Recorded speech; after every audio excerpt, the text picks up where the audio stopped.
All right, so we've identified with our prospects that it makes sense to speak further. And this is good news. But there's only sort of so far you can take a discussion through a platform like LinkedIn or something similar, whatever it is you've been speaking with your client over, before really you want to get a face-to-face meeting booked in the diary. Now, does this meeting actually have to be physically face-to-face with you both in the same room? Not necessarily. You can do this stuff over video meeting platforms like Skype, like Google Hangouts, like Microsoft Teams, or the thing that we're going to be discussing today, Zoom. Now, Zoom currently is kind of the world's biggest video meeting platform that's out there, and it's kind of propping up a lot of businesses and it's keeping everything going. So being familiar with it is a really good thing, because you're going to want to be speaking to your prospects on the actual platform that they're most comfortable on, and Zoom is likely to be the one that they're going to be using. But there's going to be a couple of things really you want to make sure that you kind of have understood and kind of locked in with this thing. You're going to want to understand, and we want to make sure that both you and your prospect understand when, what date and what time this meeting is going to be taking place, what the kind of rough topic or the agendas are going to be for this meeting, and largely and possibly the most important aspect, you want to make sure that both you and your prospect actually have a link where you can click onto this meeting and actually join the meeting, so that you're not kind of wandering around in the dark, a bit unsure what's going to happen. Now, with a lot of this stuff, you could pre-agree to do this. You could set up a meeting just before the meeting's about to start, and then just copy and paste the invitation link over to them over LinkedIn or something similar. But I find that doing that can sometimes be a little bit messy, and actually end up with people forgetting the meeting's taking place or not putting it in their calendars, or if they are there, then they're not really putting the stock into this thing that they would put into a face-to-face meeting, which ultimately is the big thing we're trying to kind of emulate and kind of bring into this thing, right? So what I like to do is I like to actually schedule a meeting through Zoom to make sure that all those things that I mentioned, the time and place, the rough idea for the agenda, and of course the actual link to be able to start the meeting itself, is all there at both my fingertips and the prospect's fingertips. And how do we go about doing this? Well, we schedule a meeting through Zoom. Let's dive in. So here we have the main Zoom screen. We've got new meeting, join, share screen, and this is the thing we're going to be looking at today. It's schedule. So you click on schedule, and then lo and behold, a schedule meeting screen pops up.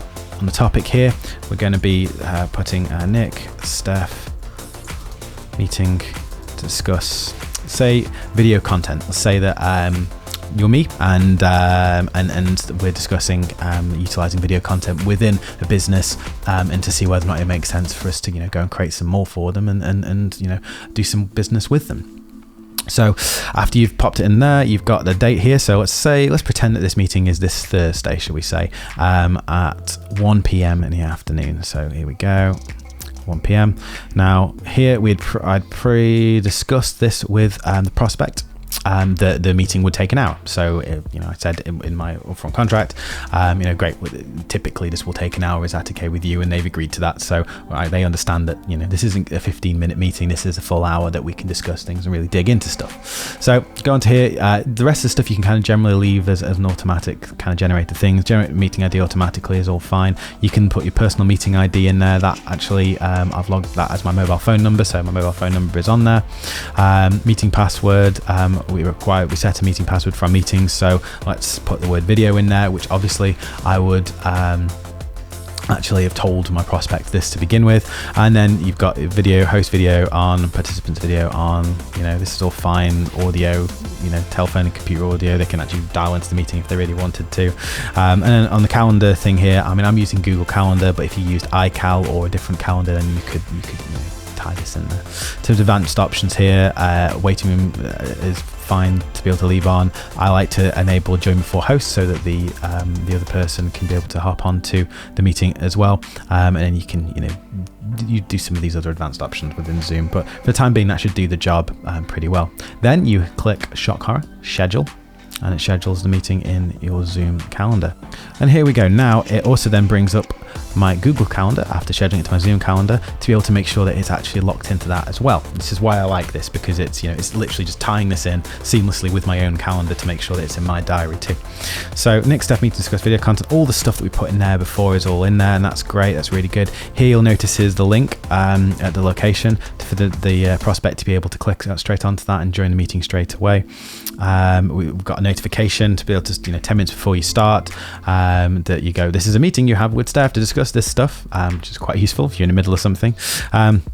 And then, of course, you've got on the actual text as well, you've got the actual meeting link here, along with some other instruction as to how to actually dial into the meeting itself. What I tend to sometimes do, though, is just amend this bit here. So Nick Pilgrim is inviting you to touch the scheduled Zoom meeting to discuss video content,